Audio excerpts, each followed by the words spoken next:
새벽 5시 강은주는 어김없이 눈을 떴다. 70평생 몸에 밴 습관은 나이가 들어도 변하지 않았다. 침대 옆 탁자 위에 놓인 남편의 사진을 바라보며 그녀는 작은 한숨을 내쉬었다. 사진 속 남편은 여전히 젊은 모습으로 웃고 있었지만 그가 세상을 떠난 지도 벌써 10년이 넘었다. 은주는 천천히 몸을 일으켜 마루로 나갔다. 오래된 한옥의 마루는 발을 디딜 때마다 삐걱거렸지만 그 소리조차 그녀에게는 익숙한 음악이었다. 마당으로 나서자 차가운 새벽 공기가 얼굴을 스쳤다. 그녀는 장독대 앞으로 걸어가 하나하나 정성스럽게 뚜껑을 열어보았다. 간장독, 된장독, 고추장독. 남편과 함께 담갔던 장들은 세월의 깊이를 더해가며 여전히 그 자리를 지키고 있었다. 장독대 옆 작은 화단에는 봄을 기다리는 꽃들이 조용히 숨을 쉬고 있었다. 은주는 낡은 호미를 들고 흙을 조심스럽게 뒤적였다. 손끝으로 전해지는 흙의 감촉은 그녀에게 살아있음을 확인시켜주는 신호였다. 의류 공장에서 40년을 일하며 굳은 살이 박힌 손이었지만 꽃을 돌볼 때만큼은 놀랍도록 섬세해졌다. 해가 떠오르자 마을에도 조금씩 기척이 느껴졌다. 멀리서 트럭 소리가 들렸고 이웃집 개가 짖기했다. 은주는 부엌으로 들어가 밥을 지었다. 혼자 먹기에는 너무 많은 양이었지만 예전 습관대로 2~3명분을 지어두곤 했다. 아들 도연이 오면 먹일 수 있을 거라는 희망 때문이었다. 하지만 도연이 마지막으로 집에 온 게 언제였던가. 3달은 좋게 넘은 것 같았다. 밥을 먹고 설거지를 마친 은주는 대문 앞 평상에 앉아 마을길을 바라보았다. 이 시골 마을은 그녀가 시집 올 때부터 살아온 곳이었다. 50년 전만 해도 이 길에는 아이들의 웃음소리가 가득했고 저녁이면 집집마다 저녁 짓는 냄새가 골목을 가득 채웠다. 하지만 이제는 빈집이 더 많았다. 젊은이들은 모두 도시로 떠났고 남은 건 그녀 같은 노인들 뿐이었다. 오전 10시쯤 마을 이장의 아내인 박순례가 지나가다 멈춰섰다. 은주 씨, 오늘도 꽃 돌보시네요. 네, 할 일이 이것밖에 없어서요. 아드님은 요즘 어떠세요? 한동안 안 보이던데. 은주는 미소를 지으려 애썼다. 바쁜가 봐요. 회사 일이 많다고 하더라고요. 순례는 고개를 끄덕이며 말을 이었다. 그래도 가끔은 어머니 생각해서 와야죠.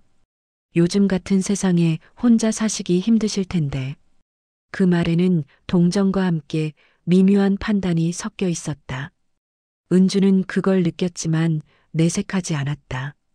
순례가 떠난 후 은주는 다시 화단으로 돌아갔다. 물을 주며 그녀는 혼잣말을 했다. 괜찮아. 나는 혼자서도 잘 살 수 있어. 하지만 그 말은 스스로를 다독이는 주문에 가까웠다. 실제로 은주는 최근 들어 밤마다 불안에 시달렸다. 몸이 아프면 어쩌나 넘어져서 다치면 누가 알아줄까? 이 집을 혼자 지키다가 결국 쓸쓸히 죽는 건 아닐까? 그런 생각들이 어둠과 함께 찾아왔다. 오후가 되자 은주는 동네 슈퍼에 장을 보러 갔다. 슈퍼 앞에는 몇몇 노인들이 모여 이야기를 나누고 있었다. 은주가 다가가자 대화가 잠시 끊겼다. 어색한 침묵이 흘렀고 그녀는 필요한 물건만 집어들고 계산을 했다. 돌아오는 길에 은주는 자신의 집 앞을 지나가는 2사람의 대화를 들었다. 저 집도 곧 비워질 거야. 혼자 사는 노인네가 얼마나 더 버티겠어. 그러게. 아들이 서울에 있다면서 나중에 집 팔고 요양원 보내겠지 뭐. 은주의 발걸음이 멈췄다. 가슴 한쪽이 먹먹해졌다. 그들은 그녀가 듣고 있는지조차 몰랐다. 아니, 알았다 해도 크게 개의치 않았을 것이다. 노인의 감정 따위는 중요하지 않았으니까. 집으로 돌아온 은주는 마당 한가운데 서서 집을 둘러보았다. 낡았지만 단단한 기와 지붕, 남편이 손수 지은 장독대, 그가 심었던 감나무, 함께 가꾸었던 텃밭. 이 모든 것이 그녀의 삶 그 자체였다. 단순한 건물이 아니라 50년 세월이 켜켜이 쌓인 기억의 집이었다. 그날 저녁 은주는 남편의 사진 앞에 앉아 말을 걸었다. 여보, 나 혼자 이 집 지키는 거 맞는 걸까요? 사람들은 다들 내가 고집만 센 늙은이라고 하는 것 같아요. 도연이도 요즘은 전화조차 잘 안 하고 사진은 대답하지 않았다. 하지만 은주는 남편이라면 뭐라고 말했을지 알 것 같았다. 당신이 원하는 대로 살아. 남들 눈치 보지 말고. 그는 늘 그렇게 말하던 사람이었다. 은주는 사진을 쓰다듬으며 작게 미소 지었다. 그리고 창밖을 바라보았다. 어둠 속에서도 마당의 꽃들은 제자리를 지키고 있었다.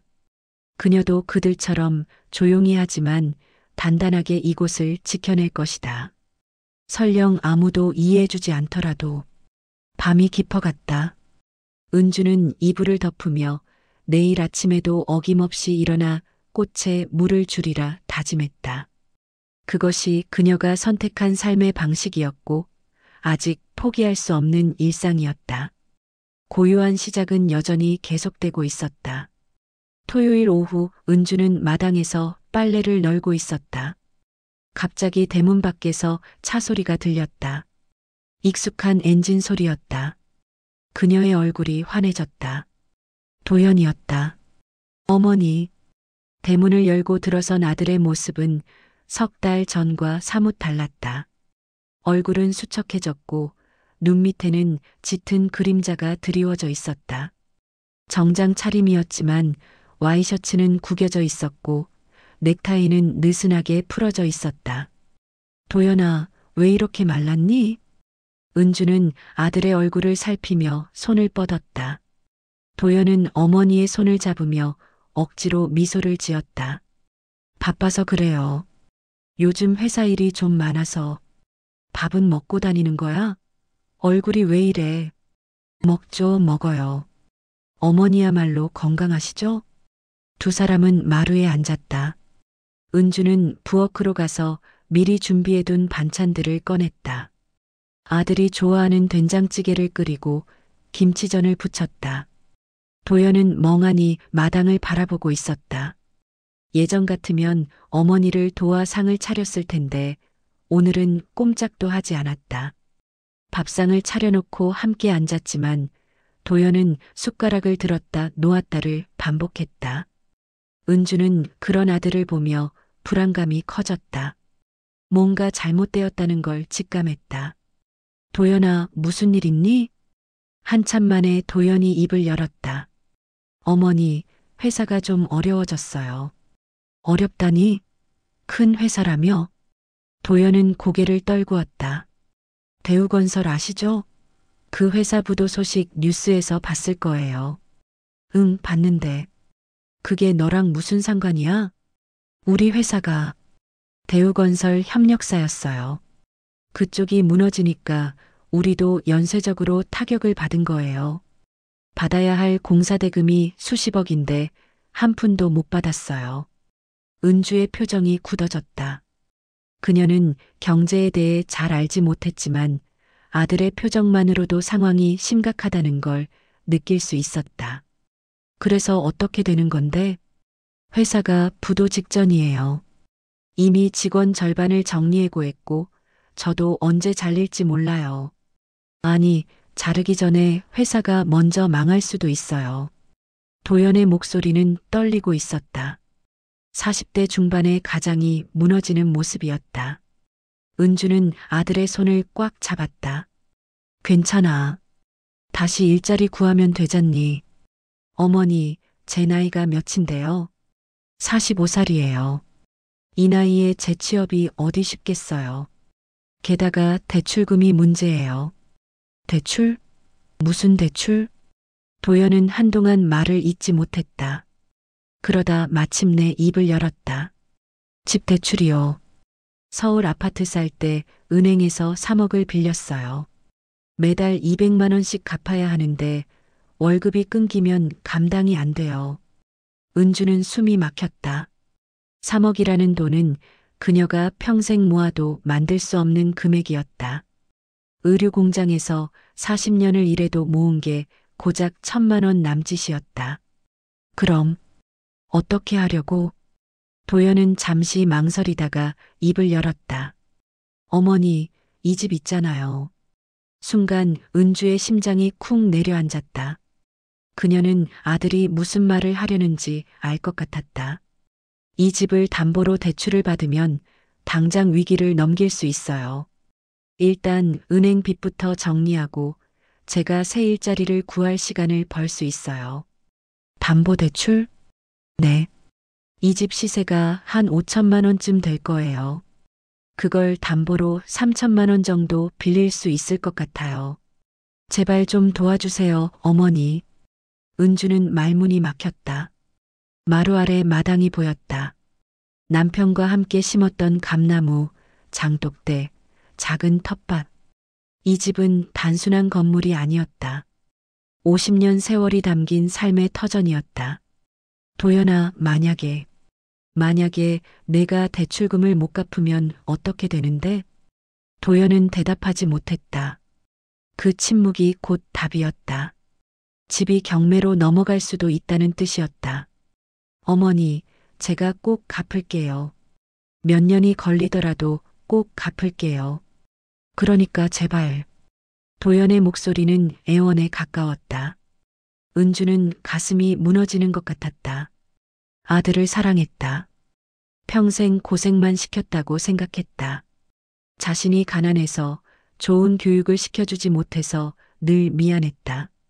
그런 아들이 이렇게 무너져 내리는 모습을 보니 견딜 수 없었다. 하지만 동시에 두려움이 밀려왔다. 만약 아들이 약속을 지키지 못하면, 만약 집을 잃게 되면 자신은 어디서 살아야 하나? 70이 넘은 나이에 갈 곳이 있기나 한가? 도연아, 엄마가 생각 좀 해볼게. 너무 큰 문제라서 바로 답을 못하겠구나. 어머니, 시간이 없어요. 다음 주까지 은행에 돈을 갚지 못하면 아파트가 경매로 넘어가요. 민지랑 준호는 어떻게 해요? 애들 학교는요? 며느리 민지와 손자 준호의 얼굴이 떠올랐다. 착한 며느리였다. 손자는 이제 고등학생이었다. 그 아이들이 집을 잃고 거리로 내몰린다면? 은주의 손이 떨렸다. 밥상 위 반찬들이 흐릿하게 보였다. 눈물이 차올랐다. 알았어. 엄마가 도와줄게. 정말이에요? 도연의 얼굴이 환해졌다. 하지만 은주의 얼굴에는 그늘이 드리워져 있었다.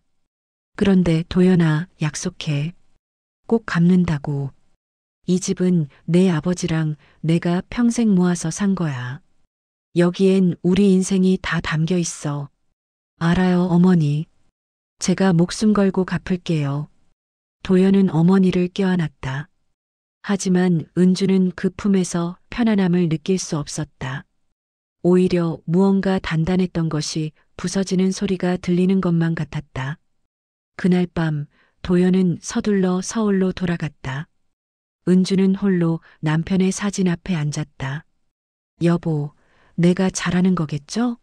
아들을 도와주는 게 맞는 거겠죠? 사진은 여전히 대답하지 않았다. 은주는 마당을 바라보았다. 달빛 아래 집의 윤곽이 또렷했다. 내일부터 이 집은 더 이상 온전히 자신의 것이 아니게 될 터였다.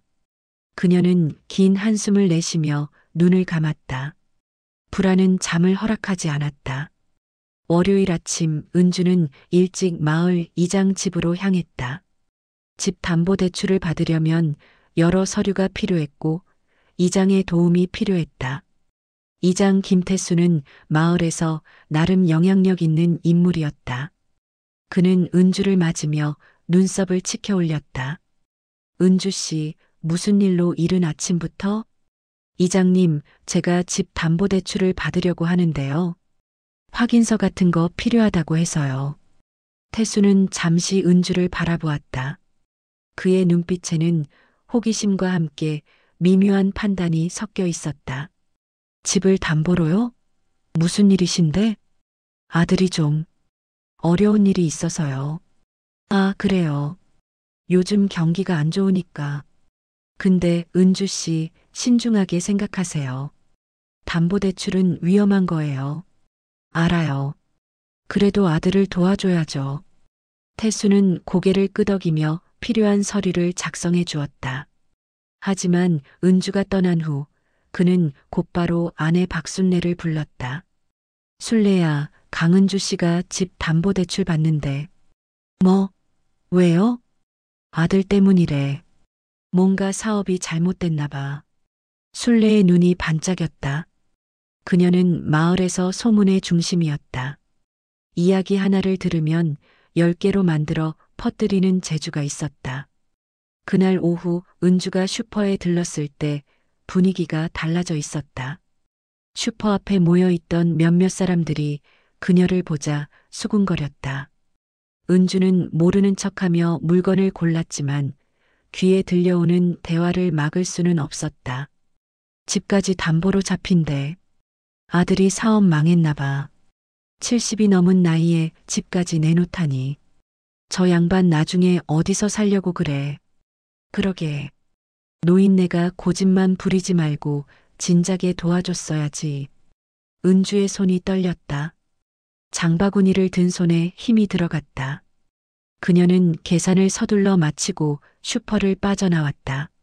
하지만 걸음을 옮길 때마다 등 뒤에서 시선이 느껴졌다. 집으로 돌아오는 길, 이웃집 할머니 최정숙이 대문 앞에서 은주를 기다리고 있었다. 정숙은 은주와 같은 또래로 오랫동안 이웃으로 지내온 사이였다. 은주야, 들었어. 집을 담보로 잡는다며? 응, 정숙아. 아들이 어려워서 어쩔 수 없이. 정숙은 한숨을 쉬었다. 은주야, 내가 할 말은 아니지만 너무 위험한 거 아니야? 만약에 아들이 돈을 못 갚으면 어떡해? 우리 도연이 그러진 않을 거야. 그래도 요즘 같은 세상에 누가 알아? 나라도 걱정돼서 하는 소리야. 은주는 고개를 끄덕였지만 정숙의 눈빛에서 진심 어린 걱정보다는 호기심을 더 많이 읽었다. 정숙이 떠난 후 은주는 마당에 주저앉았다. 갑자기 숨이 막혔다. 그날 저녁 은주는 남편의 제사상을 차렸다. 제삿날은 아니었지만 마음이 너무 답답해서 남편과 이야기를 나누고 싶었다. 상을 차리고 절을 올린 후 그녀는 남편의 사진을 마주 보았다. 여보, 내가 잘못한 걸까요? 아들을 도와주겠다고 한 게 잘못된 걸까요? 대답은 없었다. 은주는 소주잔을 따라 남편 사진 앞에 올렸다. 그리고 자신도 한 잔을 마셨다. 술은 원래 잘하지 못했지만 오늘은 마시지 않고는 견딜 수 없을 것 같았다. 다음 날 은주는 은행을 찾았다. 서류를 제출하고 대출 절차를 진행했다. 은행원은 친절했지만 서류에 서명할 때마다 은주의 손은 떨렸다. 마지막 서명을 마치고 나왔을 때 그녀는 자신의 집이 더 이상 온전히 자신의 것이 아니라는 걸 실감했다. 그 주말 마을 회관에서 노인의 모임이 있었다. 은주는 가지 않으려 했지만 정숙이 찾아와 억지로 데려갔다. 회관에 들어서자 웅성거리던 대화가 잠시 멈췄다. 모두가 은주를 쳐다보았다.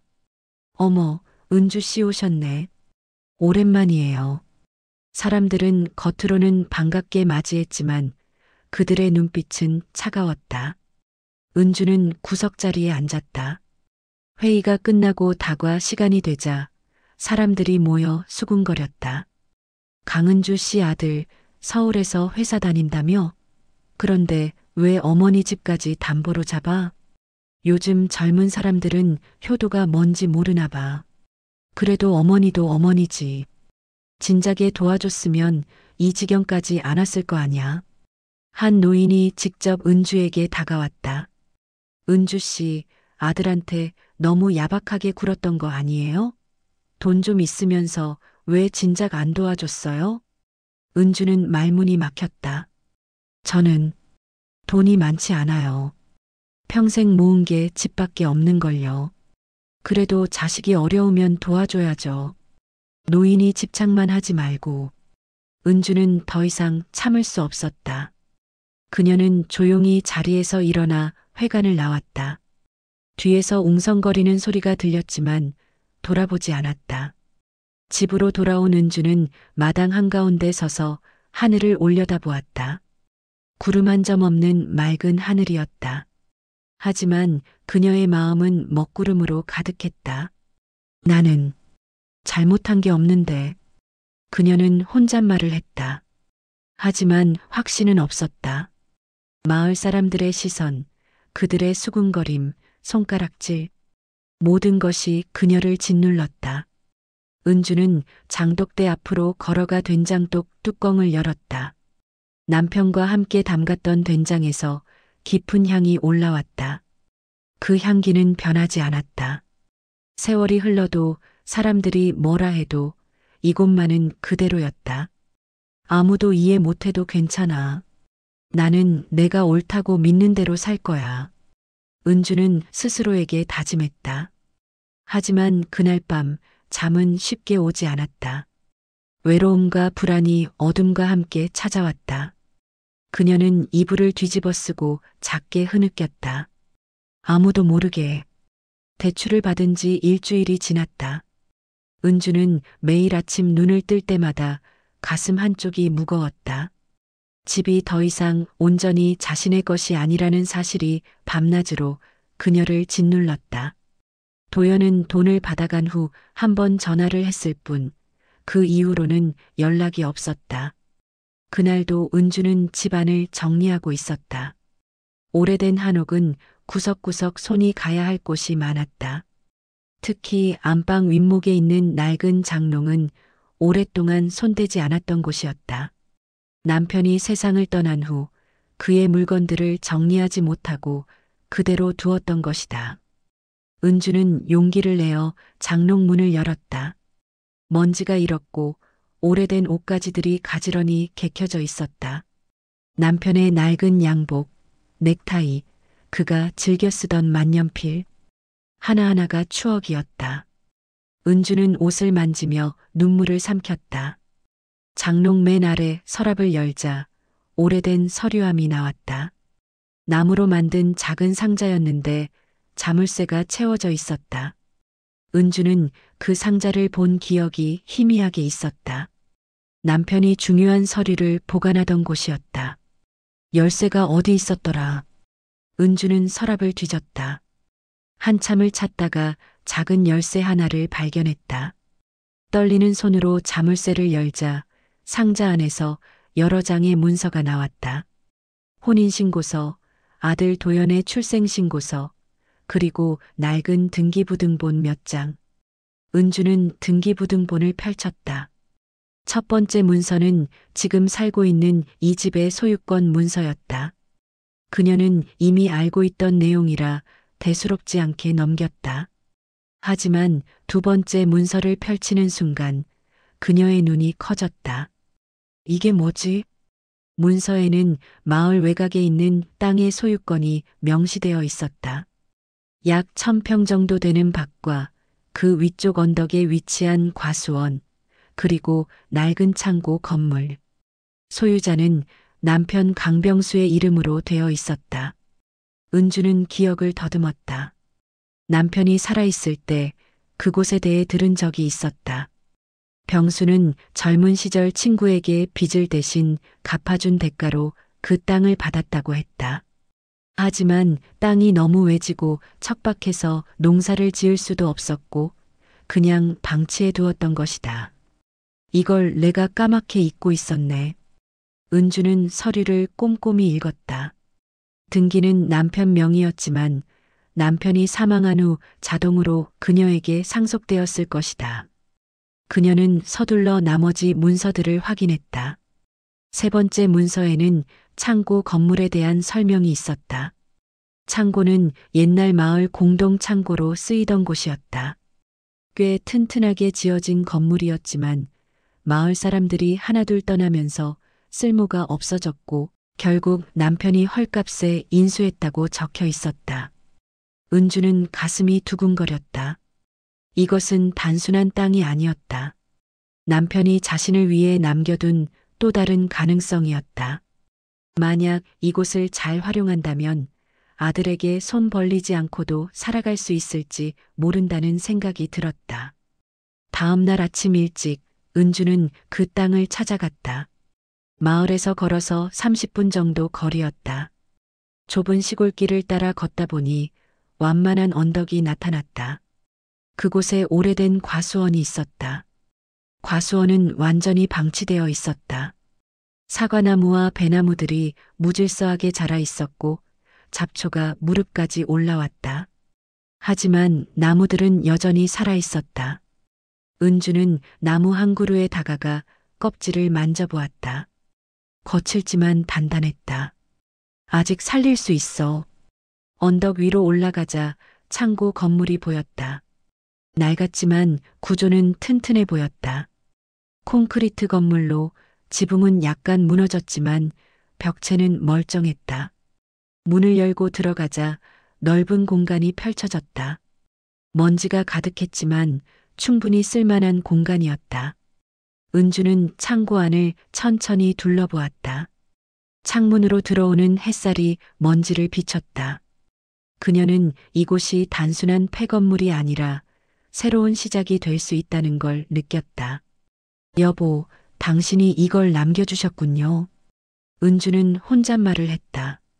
남편은 항상 미래를 준비하는 사람이었다. 그가 이 땅을 남겨둔 이유가 있었을 것이다. 어쩌면 언젠가 자신이 홀로 남았을 때를 대비한 것인지도 몰랐다.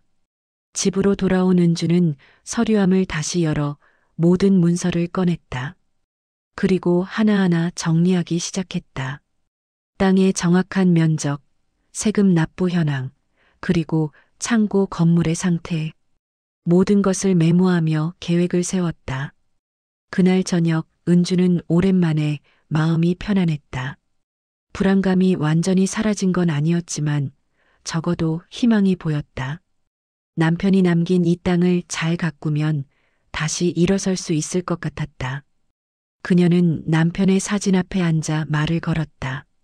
여보, 고마워요. 당신이 이렇게 길을 열어주셨네요. 내가 이제 뭘 해야 할지 알 것 같아요. 사진 속 남편은 여전히 미소 짓고 있었다. 은주는 그 미소를 보며 눈물을 닦았다. 이번에는 슬픔의 눈물이 아니라 감사의 눈물이었다. 다음 날부터 은주는 매일 과수원에 갔다. 혼자서는 감당하기 어려운 일이었지만 그녀는 포기하지 않았다. 잡초를 뽑고 나무를 정리하고 창고 안을 청소했다. 몸은 힘들었지만 마음은 가벼웠다. 일주일이 지나자 과수원의 모습이 조금씩 달라지기 시작했다. 잡초가 정리되고 나무들의 윤곽이 드러났다. 창고도 청소를 마치자 제법 쓸만한 공간이 되었다. 은주는 창고 한가운데 서서 주위를 둘러보았다. 이곳을 어떻게 활용할지 아직 확실하지 않았다. 하지만 분명한 건 이곳이 그녀에게 새로운 길을 열어줄 거라는 확신이었다. 이제 시작이야. 은주는 혼잣말을 하며 미소 지었다. 처음으로 자신의 힘으로 무언가를 이뤄낼 수 있다는 자신감이 생겼다. 마을 사람들의 시선도 아들에 대한 걱정도 이 순간만큼은 잊을 수 있었다. 그녀는 남편이 남긴 이 선물을 지켜내고 새로운 삶을 만들어갈 것이다. 토요일 오후 도연이 다시 찾아왔다. 이번에는 예고도 없이 갑자기 나타났다. 차에서 내리는 그의 표정은 밝지 않았다. 은주는 마당에서 화분을 손질하다가 아들을 보고 반갑게 일어섰다. 도연아, 왜 미리 연락 안 했니? 밥이라도 준비했을 텐데. 어머니, 잠깐 할 말이 있어서요. 도연의 목소리는 딱딱했다. 은주는 불길한 예감이 들었다. 두 사람은 마루에 앉았다. 도연은 곧바로 본론을 꺼냈다. 어머니, 지난번에 땅 서류 정리하셨다고 들었어요. 응? 누가 그랬어? 동네 슈퍼 아주머니한테 들었어요. 어머니가 외곽 땅 문서를 챙기고 그쪽에 자주 가신다고. 은주는 당황했다. 마을은 정말 좁았다. 자신이 과수원에 다니는 걸 누군가 봤고 그게 소문이 되어 아들 귀에까지 들어간 것이다. 아, 그게 내 아버지가 남겨주신 땅이 있더라. 과수원하고 창고가 있어. 도연의 눈빛이 달라졌다. 그걸 왜 저한테 말 안 하셨어요? 갑자기 찾은 거야. 나도 깜빡하고 있었어. 어머니, 그 땅 서류 좀 보여주세요. 은주는 망설였다. 하지만 아들의 단호한 표정에 거절할 수 없었다. 그녀는 안방으로 들어가 서류함을 가져왔다. 도연은 서류를 펼치더니 꼼꼼히 읽기 시작했다. 1000평이요? 그리고 창고 건물까지? 응. 그런데 오래 방치돼서 상태가 안 좋아. 도연은 잠시 계산하듯 눈을 굴리더니 말했다. 어머니, 이거 팔면 최소 5천만 원은 받을 수 있어요. 뭐? 요즘 시골 땅값이 올랐어요. 1000평의 창고까지 있으면 개발업자들이 관심 가질 겁니다. 은주의 심장이 빠르게 뛰기 시작했다. 그녀는 아들이 무슨 말을 하려는지 알 것 같았다. 도연아, 너. 어머니, 이걸 팔아요. 그럼 제 빚을 다 갚을 수 있어요. 집 담보대출도 갚고 은행 빚도 정리하고 우리 가족이 다시 시작할 수 있어요. 은주는 고개를 저었다. 안 돼. 그건 안 돼. 왜요? 어차피 쓰지도 않는 땅이잖아요. 몇십 년 동안 방치해둔 거면서 왜 갑자기 아까워요? 아까운 게 아니라. 은주는 말을 이었다. 이건 내 아버지가 나를 위해 남겨둔 거야. 팔아서 없애는 게 아니라 지켜야 할 곳이야. 도연의 목소리가 높아졌다. 무슨 소리예요? 아버지가 남겨주신 거라면 더더욱 가족을 위해 써야죠. 아들이 이렇게 어려운데, 손자가 힘든데, 땅이 뭐가 중요해요? 도연아, 내가 지금 무슨 말을 하는지 아니? 저도 압니다. 하지만 어머니, 현실을 보세요. 저 혼자 힘으로는 안 돼요. 가족이 붕괴되기 직전이에요. 은주는 떨리는 목소리로 말했다. 지난번에 집을 담보로 잡았잖니. 그것만으로도 충분하다고 했잖아. 그게 어디 충분해요? 당장 급한 불만 껐을 뿐이에요. 회사는 결국 부도 났고 저는 실직했어요. 이제 수입이 하나도 없어요. 실직했다고? 은주는 충격을 받았다. 도연은 그 사실을 숨기고 있었던 것이다. 왜 진작 말 안 했어? 말씀드려봐야 어머니가 걱정만 하시니까요. 어차피 해결은 제가 해야 하는 거잖아요. 그래서 내 땅을 팔자는 거야? 도연은 테이블을 탁 쳤다. 어머니, 제발 좀 이해해 주세요. 저도 아들이에요. 아버지가 뭐라고 하시든 지금 살아있는 건 저예요. 제가 무너지면 손자까지 다 무너져요. 은주도 목소리를 높였다. 그러면 나는 어떻게 되는 거야? 집도 담보로 잡혔는데 땅까지 팔아버리면 나는 뭘 믿고 살아? 제가 책임질게요. 나중에 제가 다시 일자리 구하면. 나중이 언제야? 내가 지난번에도 그랬잖아. 꼭 갚겠다고. 그런데 벌써 실직했다며? 그럼 집 담보대출은 어떻게 갚을 건데? 도연은 말문이 막혔다. 은주는 서류를 다시 걷어들였다. 도연아, 미안하다. 하지만 이건 못 팔아. 이건 내가 앞으로 살아갈 희망이야. 희망이요? 어머니 나이가 70이 넘었는데 무슨 희망이에요? 그냥 팔아서 편하게 사세요. 은주의 눈에 눈물이 고였다. 도연아, 엄마가 70이 넘었다고 해서 아무것도 못한다고 생각하니? 나도 아직 뭔가 할 수 있어. 그 과수원을 다시 살리고 창고를 고쳐서 뭔가 만들어 보고 싶어. 그게 현실적으로 가능하다고 생각하세요? 혼자서요? 해볼 거야. 안 해보고 어떻게 알아? 도연은 한숨을 크게 쉬었다. 어머니가 이렇게 이기적인 분인 줄 몰랐어요. 그 말에 은주의 가슴이 무너졌다. 이기적이라는 단어가 칼처럼 박혔다. 내가 이기적이라고? 그럼 뭐예요? 아들은 망해가는데 손자는 학교도 못 다니게 생겼는데 쓸데없는 땅 붙들고 희망 타령하시는 게 이기적인 게 아니면 뭐예요? 은주는 떨리는 손으로 도연을 가리켰다. 나가. 당장 나가.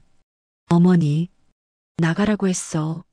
내가 내 아들이라는 게 부끄럽구나. 도연은 입술을 깨물었다. 그는 서류를 내려놓고 일어섰다. 후회하실 겁니다. 어머니가 완고하게 굴수록 우리 가족은 더 망가져요. 그래, 망가지든 말든 내 맘대로 해. 하지만 이 땅만큼은 안 돼. 도연은 더 이상 말하지 않고 현관을 나섰다. 차 문을 세게 닫는 소리가 들렸고 곧 차가 떠나는 소리가 들렸다. 은주는 마루에 주저앉았다. 온몸이 떨렸다. 아들과 이렇게 크게 싸운 건 처음이었다. 그녀는 서류함을 꼭 껴안았다. 미안해, 도연아. 하지만 이건 정말 못 줘. 밤이 되었다. 은주는 잠을 이룰 수 없었다. 아들의 말이 머릿속을 맴돌았다. 이기적, 완고, 현실을 모른다. 그 단어들이 끊임없이 그녀를 괴롭혔다.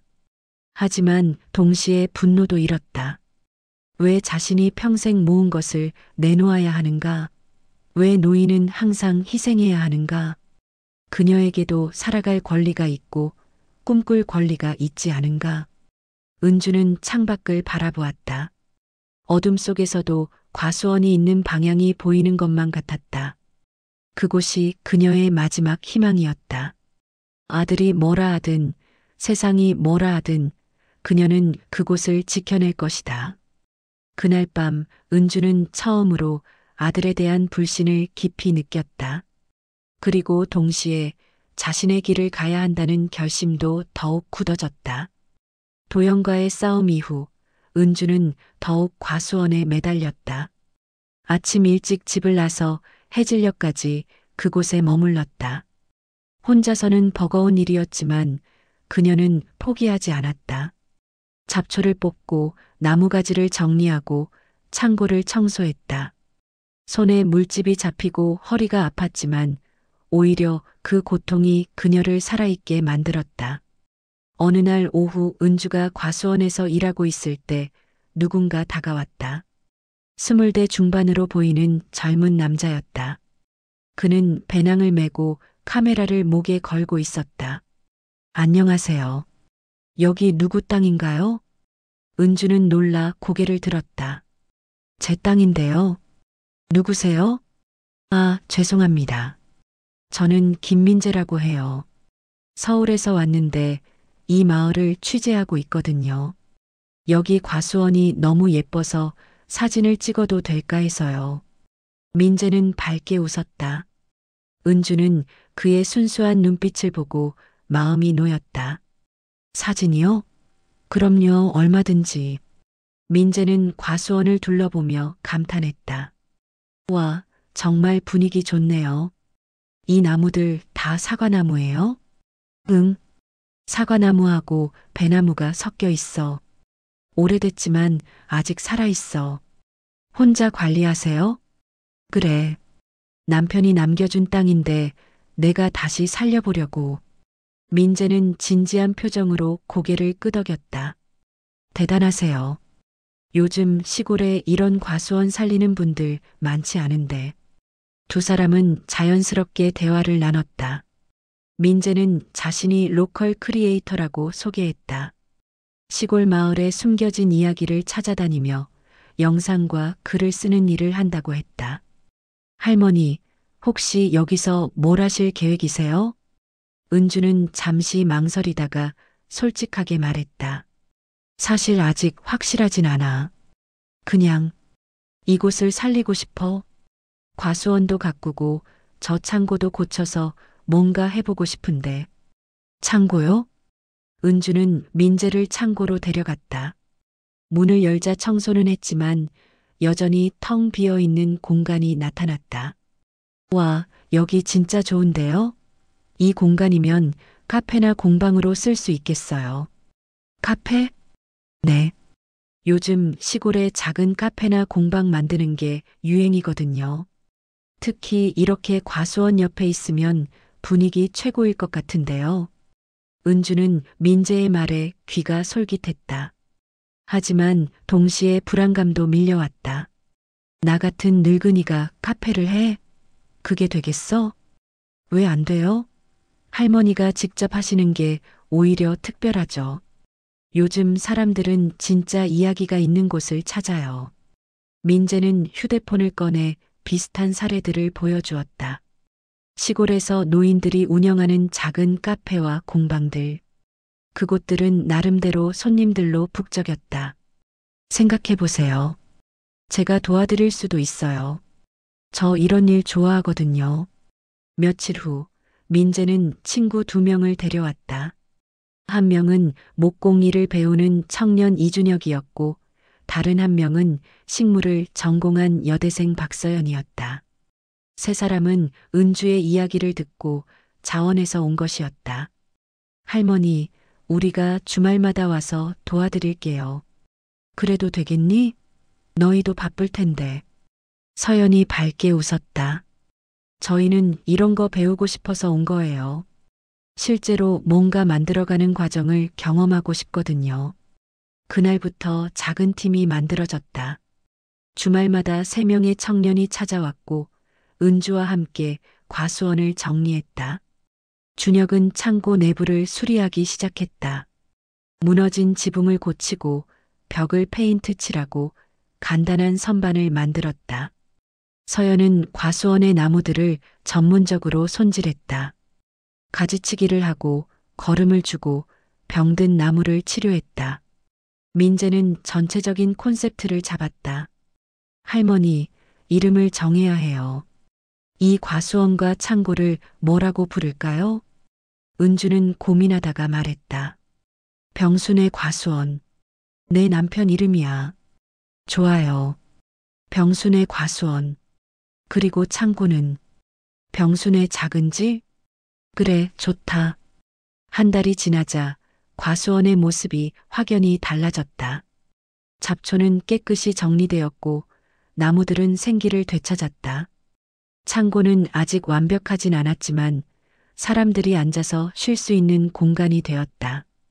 준혁이 만든 나무 테이블과 의자가 놓였고 서연이 가져온 화분들이 창가를 장식했다. 어느 토요일 마을 사람 몇 명이 호기심에 찾아왔다. 그들은 변한 과수원을 보고 놀라워했다. 은주 씨, 여기 완전히 달라졌네요? 응. 젊은 친구들이 도와줘서 이렇게 됐어. 여기서 뭘 하실 건데요? 일단은 작은 쉼터 같은 거. 마을 사람들도 오고 외지 사람들도 와서 쉬었다 갈 수 있는 곳. 이장 김태수도 찾아왔다. 그는 창고 안을 둘러보며 고개를 끄덕였다. 은주 씨, 괜찮은데요? 근데 장사를 하려면 허가가 필요할 텐데. 장사까진 아니고 그냥 사람들이 놀러 올 수 있게 하려고요. 태수는 턱을 쓸었다. 그래도 나중에 커지면 문제될 수 있어요. 미리 준비하세요. 하지만 그의 말투에는 이전과 다른 뉘앙스가 있었다. 더 이상 무시하는 태도가 아니라 조금은 인정하는 듯한 느낌이었다. 일주일 후 민재가 제안했다. 할머니, 작은 오픈 행사예요. 마을 사람들 초대해서 간단하게 차 마시고 과일 나눠주고 그렇게 시작하는 거예요. 그래도 될까? 물론이죠. 이미 준비는 다 됐어요. 은주는 긴장되면서도 설렜다. 오랜만에 느끼는 감정이었다. 젊은 시절 의류 공장에서 처음 일을 시작할 때의 그 떨림. 새로운 것을 시작한다는 두근거림. 그날 밤 은주는 남편의 사진 앞에 앉았다. 여보, 우리 뭔가 시작할 것 같아. 무서우면서도 기대돼. 이게 맞는 길이겠지? 사진 속 남편은 여전히 미소 짓고 있었다. 은주는 그 미소를 보며 용기를 얻었다. 다음 날 은주는 과수원에 가서 청년들과 함께 마지막 준비를 했다. 몸은 힘들었지만 마음은 가벼웠다. 무언가를 만들어가는 과정, 사람들과 함께 일하는 즐거움. 그녀는 다시 살아있다는 기분을 느꼈다. 해가 지고 오렌지빛 노을이 과수원을 물들였다. 은주는 창고 문 앞에 서서 주위를 둘러보았다. 이곳은 더 이상 버려진 땅이 아니었다. 희망이 싹 트는 곳, 새로운 시작이 기다리는 곳이었다. 이제 시작이야. 은주는 혼잣말을 하며 미소 지었다. 그리고 내일을 기다렸다. 오픈 행사 당일 은주는 새벽부터 일어나 준비했다. 떨리는 손으로 옷을 골라 입었다. 남편이 좋아하던 연보라색 한복 저고리에 검은색 치마. 거울을 보니 낯선 자신이 보였다. 설레는 표정을 짓고 있는 70대 여인. 오전 10시 민재와 청년들이 먼저 도착했다. 그들은 창고 앞에 간단한 천막을 쳤고 테이블을 세팅했다. 은주가 전날 밤 정성껏 만든 매실차와 유자차가 큰 주전자에 담겼다. 서연이 과수원에서 딴 사과와 배를 예쁘게 담아냈다. 할머니, 준비 끝났어요. 민재가 엄지를 치켜 세웠다. 은주는 긴장한 얼굴로 주위를 둘러보았다. 사람들이 올까? 올 거예요. 제가 마을 사람들한테 다 알렸어요. 정오가 되자 사람들이 하나둘 나타나기 시작했다. 처음에는 호기심 반 의구심 반으로 온 마을 노인들이었다. 그들은 과수원을 둘러보며 감탄했다. 은주 씨, 여기 진짜 달라졌네. 이게 한 달 만에 이렇게 된 거예요? 은주는 수줍게 웃으며 사람들을 맞았다. 청년들이 차를 따라주고 과일을 나눠주었다. 창고 안에서는 준혁이 만든 목공예품들이 전시되어 있었고 서연이 정리한 식물 도감이 벽에 붙어 있었다. 이장 김태수도 아내 박순례와 함께 왔다. 순례는 창고 안을 둘러보며 연신 고개를 끄덕였다. 와, 이거 젊은 사람들 손길이 닿으니까 완전히 다르네. 그러게 말이야. 요즘 젊은이들 솜씨가 대단해. 오후가 되자 예상치 못한 일이 벌어졌다. 외지 사람들이 찾아오기 시작한 것이다. 민재가 소셜미디어에 올린 게시물을 보고 온 사람들이었다. 서울에서 온 젊은 부부, 대전에서 온 대학생 무리, 심지어 외국인 관광객 2명도 있었다. 와, 여기 진짜 예쁘네요. 사진 찍어도 돼요? 이 과수원 정말 운치 있어요. 사람들은 과수원을 배경으로 사진을 찍고 창고 안에서 차를 마시며 이야기를 나눴다. 은주는 정신없이 사람들을 맞으며 차를 따라주었다. 처음에는 어색했지만 점점 익숙해졌다. 한 젊은 여성이 은주에게 다가왔다. 할머니, 여기 정말 좋아요. 이 공간 스토리가 궁금한데 이야기해 주실 수 있어요? 은주는 잠시 망설이다가 조심스럽게 자신의 이야기를 시작했다. 남편이 남겨준 땅, 방치되었던 과수원, 그리고 다시 살려낸 이야기. 여성은 눈을 반짝이며 들었다. 와, 영화 같아요. 할머니 정말 대단하세요. 은주는 얼굴이 붉어졌다. 평생 누군가에게 칭찬받는 일이 드물었다. 의류 공장에서 일할 때도 가정주부로 살 때도 그저 해야 할 일을 했을 뿐이었다. 하지만 지금 이 순간 그녀는 자신이 무언가 의미 있는 일을 해냈다는 걸 느꼈다. 오후 3시쯤 예상치 못한 손님이 나타났다. 도연이었다. 그는 멀리서 차를 세우고 과수원을 바라보고 있었다. 은주는 아들을 발견하고 순간 긴장했다. 지난번 싸움 이후 한 달 넘게 연락이 없었다. 도연은 천천히 과수원으로 걸어왔다. 그의 얼굴에는 복잡한 감정이 서려 있었다.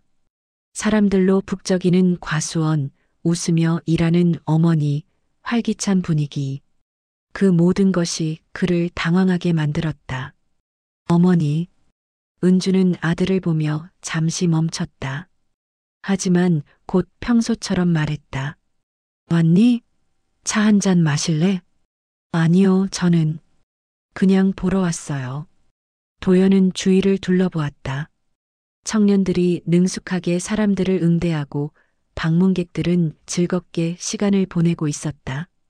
그는 말문이 막혔다. 민재가 다가왔다. 안녕하세요. 할머니 아드님이세요? 아, 네. 어머니 정말 대단하세요. 한 달 만에 이렇게 만드셨어요. 저희도 배우는 게 많아요. 도연은 대답하지 못했다. 그는 어머니를 바라보았다. 한 달 전 집에서 봤던 초라하고 외로워 보이던 노인이 아니었다. 지금 어머니는 활기차 보였고 무엇보다 행복해 보였다. 해가 기울 무렵 사람들이 하나둘 떠나기 시작했다. 방명록에는 수십 개의 감사 메시지가 적혀 있었다. 다음에 또 올게요. 정말 좋은 시간이었어요. 할머니, 계속 이 일하세요. 응원합니다. 마지막 손님이 떠나고 청년들과 은주는 정리를 시작했다. 도연은 여전히 멀찍이 서서 지켜보고 있었다. 정리가 끝나자 민재와 청년들이 먼저 떠났다. 할머니, 오늘 대박이었어요. 다음 주에 또 와요. 이제 과수원에는 은주와 도연만 남았다. 두 사람은 한동안 말없이 서 있었다. 석양이 과수원을 붉게 물들였다. 어머니, 도연이 먼저 입을 열었다. 제가 잘못 생각했던 것 같아요. 은주는 아들을 바라보았다.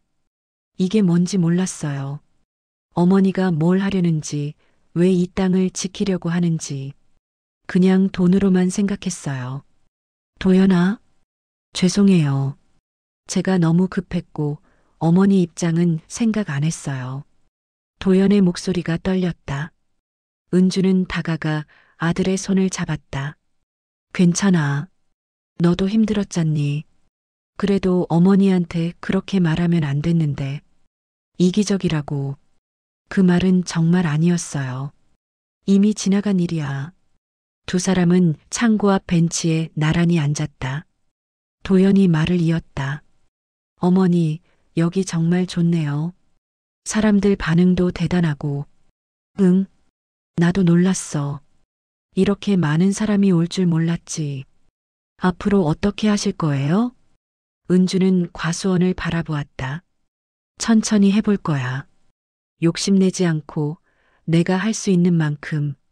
이곳이 사람들에게 쉼터가 됐으면 좋겠어. 도연은 고개를 끄덕였다. 제가 도울 수 있는 게 있으면 말씀하세요. 내가 잘 지내는 게 엄마한테는 최고야. 일자리는 찾았니? 아직이요. 근데 포기 안 하고 계속 알아보고 있어요. 그래, 천천히 해. 급하게 생각하지 마. 해가 완전히 지고 어둠이 내렸다. 하늘에는 별이 하나둘 떠올랐다. 도연은 일어서며 말했다. 들어가 볼게요. 민지랑 준호가 기다려요. 그래. 조심히 가. 어머니도 무리하지 마세요. 도연은 차로 향했다. 차에 타기 전 그는 한 번 더 과수원을 돌아보았다. 그리고 작게 웃었다. 어머니가 옳았다. 이 땅은 단순히 팔아야 할 자산이 아니었다. 새로운 삶의 시작이었다. 은주는 혼자 남아 별을 올려다보았다. 가슴이 벅찼다. 오늘 하루는 기적 같았다. 그녀는 더 이상 외롭고 쓸모없는 노인이 아니었다. 무언가를 만들어내는 사람, 희망을 나누는 사람이었다. 여보, 봤죠?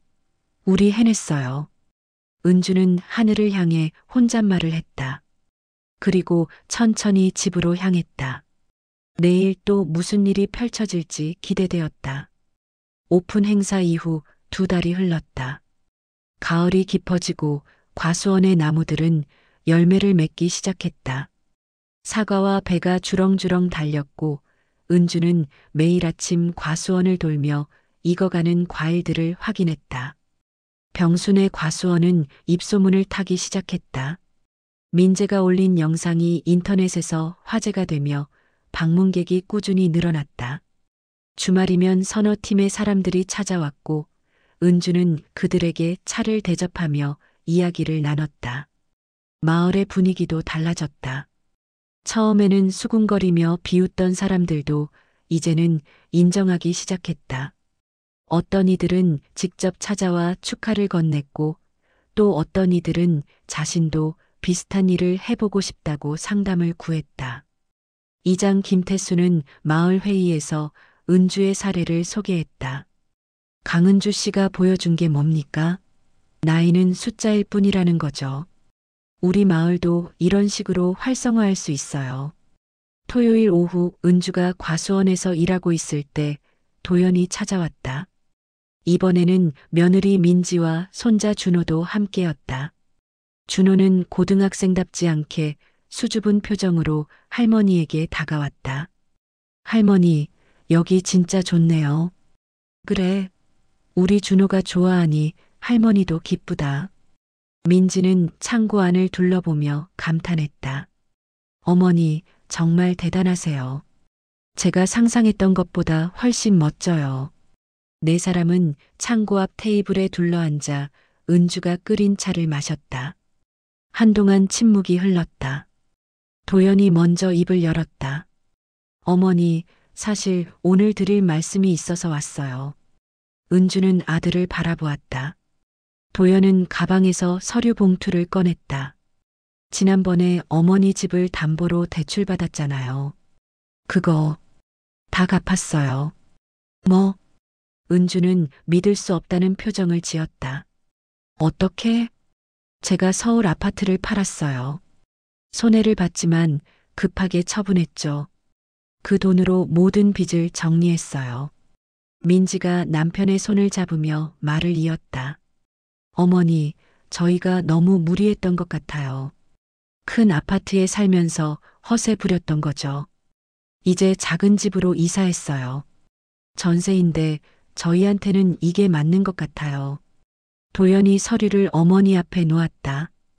이게 담보 해제 서류예요. 어머니 집은 이제 완전히 어머니 것이에요. 은주의 눈에 눈물이 고였다. 도연아, 죄송해요, 어머니. 제가 어머니를 힘들게 했어요. 제 욕심 때문에. 은주는 아들의 손을 꼭 잡았다. 아니야. 넌 가족을 지키려고 애쓴 거야. 엄마가 이해해. 준호가 조심스럽게 말했다. 할머니, 저 아빠가 요즘 정말 열심히 살아요. 작은 회사 들어가셨는데 매일 늦게까지 일하세요. 도연이 쑥스럽게 웃었다. 중소기업인데 월급은 전보다 적지만 일은 재미있어요. 무엇보다 빚이 없으니까 마음이 편해요. 민지도 덧붙였다. 저도 파트타임으로 일 시작했어요. 둘이 벌면 충분히 살 수 있더라고요. 은주는 가족들의 얼굴을 하나하나 바라보았다. 2달 전보다 모두 밝아 보였다. 큰 집과 많은 돈은 없었지만 그들은 진짜 행복을 찾은 것 같았다. 해가 기울 무렵 민재와 청년들이 도착했다. 그들은 트럭에 나무 간판을 싣고 왔다. 할머니, 선물이에요. 준혁이 자랑스럽게 간판을 보여주었다. 병순의 과수원이라고 아름답게 새겨진 나무 간판이었다. 내가 직접 만들었어요. 여기 걸면 딱 좋을 것 같아요. 청년들과 도연, 준호가 함께 간판을 창고 입구에 걸었다. 모두가 함께 간판을 바라보며 박수를 쳤다. 완벽해요. 할머니, 이제 진짜 시작이에요. 저녁이 되자 은주는 모두를 위해 저녁을 준비했다. 집에서 가져온 음식들을 창고 안 테이블에 펼쳤다. 된장찌개, 김치전, 그리고 과수원에서 딴 싱싱한 과일들. 함께 둘러앉아 밥을 먹으며 사람들은 웃고 이야기를 나눴다. 은주는 그 모습을 바라보며 가슴이 벅차올랐다. 몇 달 전만 해도 외롭고 불안했던 자신이 지금은 이렇게 많은 사람들에게 둘러싸여 있다는 게 기적 같았다. 식사 후 도연이 어머니를 집까지 바래다 주겠다고 했다. 다른 사람들이 먼저 떠난 후 모자는 천천히 집으로 걸었다. 가을밤 공기는 선선했고 하늘에는 별이 총총히 떠 있었다. 어머니, 정말 대단하세요. 뭐가? 이 모든 걸 혼자 힘으로 만드셨잖아요. 저는 그냥 무너지기만 했는데. 도연아, 무너진 게 아니야. 새로 시작한 거지. 그래도 어머니가 보여주신 용기. 저도 배워요. 나이가 중요한 게 아니라 포기하지 않는 마음이 중요하다는 걸요. 집 앞에 도착하자 도연은 어머니를 꼭 안았다. 사랑해요, 어머니. 그리고 고마워요. 나도 사랑한다, 아들아. 도연이 떠난 후 은주는 홀로 마당에 섰다. 장독대, 꽃밭, 낡은 한옥. 모든 것이 그대로였지만 이제는 달라 보였다. 이곳은 더 이상 불안의 공간이 아니었다. 희망의 출발점이었다. 다음 날 아침 은주는 일찍 일어나 과수원으로 향했다. 오늘은 첫 수확의 날이었다. 청년들이 도와주기로 약속했고 마을 사람 몇몇도 자원했다. 과수원에 도착하자 이미 사람들이 모여 있었다. 민재, 준혁, 서연, 그리고 이장 부부, 정숙 할머니까지 모두가 웃으며 은주를 맞았다. 할머니, 오늘 대풍이에요. 함께 사과와 배를 따기 시작했다. 과일들은 햇살을 받아 반짝였고 은주의 얼굴도 환하게 빛났다. 그녀는 한 알의 사과를 손에 들고 바라보았다. 작고 울퉁불퉁했지만 정성이 담긴 열매였다. 이게 바로 희망이구나. 은주는 혼잣말을 했다. 이 작은 과일 하나하나가 그녀의 노력과 청년들의 도움, 그리고 함께한 시간들의 결실이었다. 오후가 되자 수확한 과일을 정리했다. 일부는 방문객들에게 판매하고 일부는 마을 사람들과 나눴다. 은주는 처음으로 자신이 번 돈을 손에 쥐었다. 많은 액수는 아니었지만 그 돈은 무엇보다 소중했다. 해질녘 모두가 떠나고 은주는 홀로 창고 앞에 앉았다. 석양이 과수원을 붉게 물들였다. 그녀는 남편의 사진을 꺼내 들었다. 항상 가방에 넣고 다니는 작은 사진이었다. 여보, 우리 해냈어요. 당신이 남겨준 이 땅으로 새로운 인생을 시작했어요. 은주는 과수원을 천천히 둘러보았다. 나무들, 창고, 그리고 병순의 과수원이라고 쓰인 간판. 이 모든 것이 그녀의 것이었고 동시에 모두의 것이었다. 그녀는 더 이상 외롭지 않았다. 고립된 노인이 아니라 사람들을 이어주는 달이었다. 쓸모없는 존재가 아니라 희망을 만드는 사람이었다. 앞으로 무슨 일이 펼쳐질지 은주는 몰랐다. 어려움도 있을 것이고 힘든 순간도 올 것이다. 하지만 이제 그녀는 두렵지 않았다. 혼자가 아니라는 걸 알았고 무엇보다 자신을 믿을 수 있었다. 은주는 천천히 일어나 집으로 향했다. 내일 또 해가 뜨면 그녀는 이곳에 올 것이다. 과수원을 돌보고 사람들을 맞이하고 이야기를 나누고 삶을 이어갈 것이다. 과수원과 창고, 그리고 작은 장터. 이곳은 그녀가 노년을 살아갈 또 다른 집이자 희망의 상징이 되었다. 밤하늘에 별이 떠올랐다. 은주는 별을 올려다보며 미소 지었다. 그리고 작게 혼잣말을 했다. 이제 시작이야. 진짜 내 인생의 시작. 그녀의 발걸음은 가벼웠고 마음은 평화로웠다. 70평생을 살아온 강은주는 마침내 자신만의 길을 찾았다. 그리고 그 길 위에서 그녀는 여전히 걷고 있었다.